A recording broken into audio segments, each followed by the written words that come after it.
Hello students, I am Aarti and I heartily welcome you all to my YouTube channel Aarti Education World. My dear students, आज की इस video में हम आपकी 9th class की English की worksheet number 31 पढ़ेंगे जिसकी डेट है 21 सितंबर 2021। Students, name of the student में आपको अपना नाम और name of the class teacher में अपने टीचर का नाम लिखना है, राइट।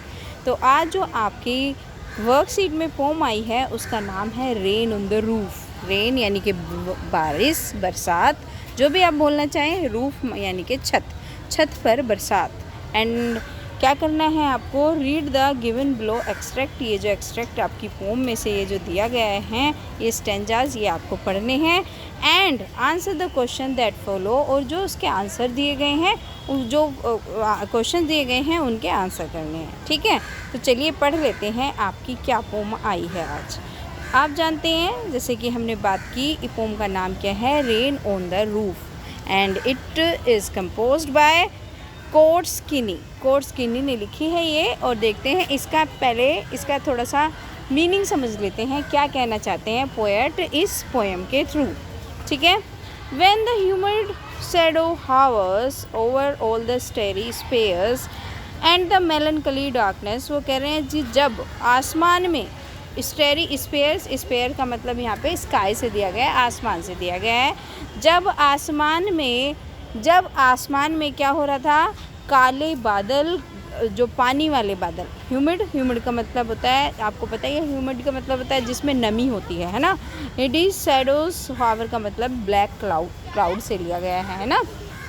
शैडोज सावर का मतलब किस चीज़ से लिया गया है, ब्लैक क्लाउड, कि जब पानी लिए हुए काले काले बादल थे आसमान में, आकाश के अंदर चारों तरफ फैले हुए थे। Over all the starry space, पूरे आकाश में फैले हुए थे। एंड द मेलनकली डार्कनेस, और दुखी डार्कनेस थी चारों तरफ। मेलनकली का मतलब जैसे बच्चों हैप्पीनेस होती है खुशी से रिलेटेड, इसी तरीके मेलनकली जो होती है दुख से रिलेटेड होती है। बच्चों, स्कूल के अंदर आपकी वर्कशीट मैं बना रही हूँ तो इसलिए थोड़ा सा शोर है, उसको थोड़ा सा अवॉइड करना माय डियर स्टूडेंट्स।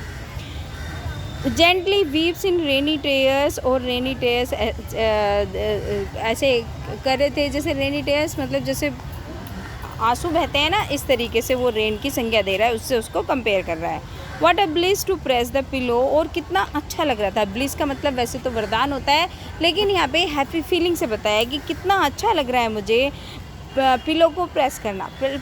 पिलो को प्रेस करने से मतलब क्या है, पिलो को प्रेस करने से मतलब ये है कि जब हम गर्दन रखते हैं पिलो के ऊपर तो क्या होता है, वो प्रेस हो जाता है, नीचे को दब जाता है, तो उसकी बात होती है। Of a cottage chamber bed, और मैं जो अपनी कुटिया है, जो अपना घर है, उसके एक रूम में बैठा हुआ हूँ। And lie listening to the patter, और लेटा हुआ हूँ और सुन रहा हूँ। क्या सुन रहा हूँ, जो वो बारिश पड़ रही है उसकी पैटरिंग का मतलब जो उसकी आवाज़ आ रही है, किसकी आवाज़, जो हमारी बारिश हो रही है, बारिश की जो आवाज़ आ रही है उसकी पैटर्न सुन रहा हूँ। Of the soft rain over head, और मेरे ऊपर जो हल्की हल्की जो बूंद है, जो बारिश है, वो उसकी आवाज़ आ रही है सॉफ्ट बारिश की, उसको सुन रहा हूँ, ठीक है। तो ये आपको समझ में आया। जो पोएट हैं वो लेटे हुए हैं अपने बेड में, और ऊपर का जो काले काले बादल हैं वो बारिश पड़ा रहे हैं, और उसकी पैटर की आवाज़ आ रही है, तो उसको वो लेटे हुए सुन रहे हैं। Every tinkle on the shingles has an echo in the heart, और हर एक टिंकल यानी कि हर एक जो भी बूंद पड़ती है उस पर, जो उसकी एक भी आवाज़ क्या करती है, मेरे हार्ट में, मेरे दिल में एक इको, एक गूंज पैदा करती है, एक ध्वनि, मतलब कुछ आता है। एंड 1000 ड्रीमी फैंसीज, और हजारों जो स्वप्न हैं मेरे अंदर आ जाते हैं, हजारों तरह की जो इमेजिनेशन मेरे दिमाग में बन जाती हैं। फैंसीज का मतलब इमेजिनेशन से हैं।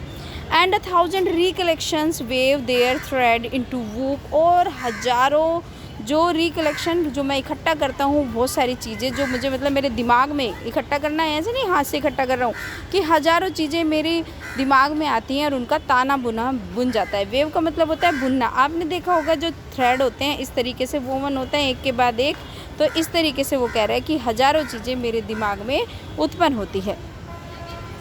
As I listen to the patter, और जब भी मैं उस पड़पड़ाहट को, उन बारिश की बूंदों की आवाज़ को सुनता हूँ। Of the rain on the roof, बारिश की उन किसकी, छत के ऊपर, रूफ यानी कि छत के ऊपर, और रेन की, आपको पता ही है रूफ जो ऊपर की छत होती है उसको रूफ बोलते हैं ना, ठीक है।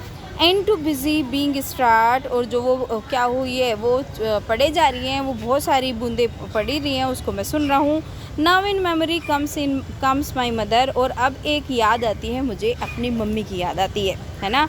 S used in years agone to regard the darling dreamers ere she left them till the dawn, oh I feel her fond look on me as I list to this refrain which is played upon the shingles by the patter of the rain. और वो ये बोल रहा है कि मुझे याद आता है कि जब मेरी मम्मी थी, मेरे पास होती थी और मुझे देख के वो बहुत खुश होती थी और मुझे देखती थी, मुझे बड़ा अच्छा लगता था उनको देखना, और मैं बिल्कुल रिफ्रेन हो जाता था, बिल्कुल ताजगी का एहसास करता था। Which is played upon the shingles by the patter of the rain, और जो वो बारिश की बूंदें हैं, जो वो आवाज़ आ रही है, उनसे मुझे ये क्या आ रही हैं कि मुझे वो प्यारी प्यारी यादें मेरी वापस आ रही हैं। ठीक है, तो ये हो गया हमारा जो पोएम का मीनिंग।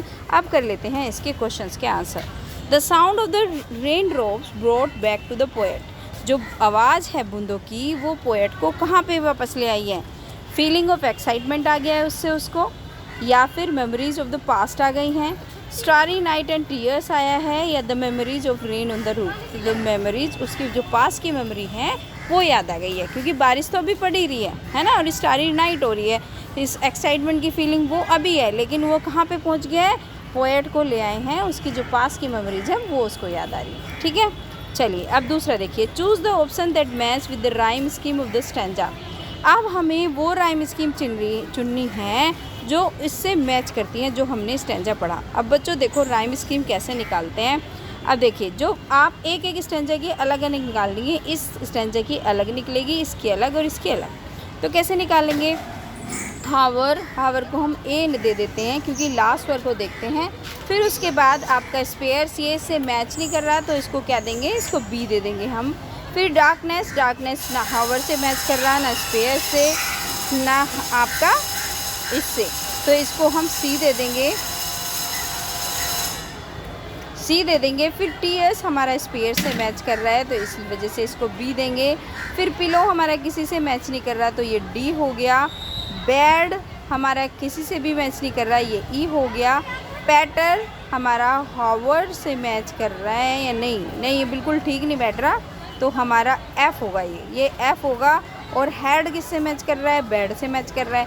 अब आपको क्या करना है? A B C B D E F E, ये इसकी राइम स्कीम है। अब इसके अकॉर्डिंग आपको देखना है, जो इससे मैच कर रही है उसी पे आपको लगा देना है। तो बच्चों इसका आंसर क्या हो जाएगा? डी हो जाएगा। ओके, चलिए अब आ जाते हैं अगले पे। Third, personification is the literary device where non living things are given human traits and qualities. Personification वो अलंकार होता है जहाँ पे कोई लिटरेरी डिवाइस ह्यूमन की फीलिंग बताती है, मतलब जो कोई ऐसी नॉन लिविंग चीज़ हो जिसमें जान ना हो और वो ह्यूमन के ट्रेट बताती है, जैसे आदमी करता है वो क्वालिटी बताती है। तो वो कहाँ आई है हमारी पोम में? ओवरऑल द स्टेरी स्पेयर्स, नहीं ये तो नहीं है। एंड लाई लिसनिंग में पड़ा हुआ आवाज़ सुन रहा था, तो ये भी नहीं है, ये ओनोमेटोपोइया है। एंड द मेलनकली, तो इसमें क्या है हमारा? इसमें आ जाएगा हमारा आपका ये कौन सा आ जाएगा? कौन सी की बात करी हमने? ये वाला आपका आ जाएगा इसमें, ये मेलनकली वाला, इसमें क्या आ जाएगा? ये आ जाएगा। ठीक है बच्चों, एक मिनट, ये वाला आ जाएगा मेलनकली डार्कनेस, क्योंकि डार्कनेस क्या दुख व्यक्त करता है, तो ये ह्यूमन की फीलिंग है, ये आ गया। अब चौथे का देखिए, होवर किससे नहीं आ रहा? Floating clouds, fluttering birds, lingering around, settling down, तो इसका ये आएगा बी ऑप्शन, आप इसका ठीक हो जाएगा। अब आ जाते हैं his mothers look him very fondly, तो ये हो गया इसका आंसर। ठीक है, चलिए बच्चों, ये हो गई आपकी वर्कशीट।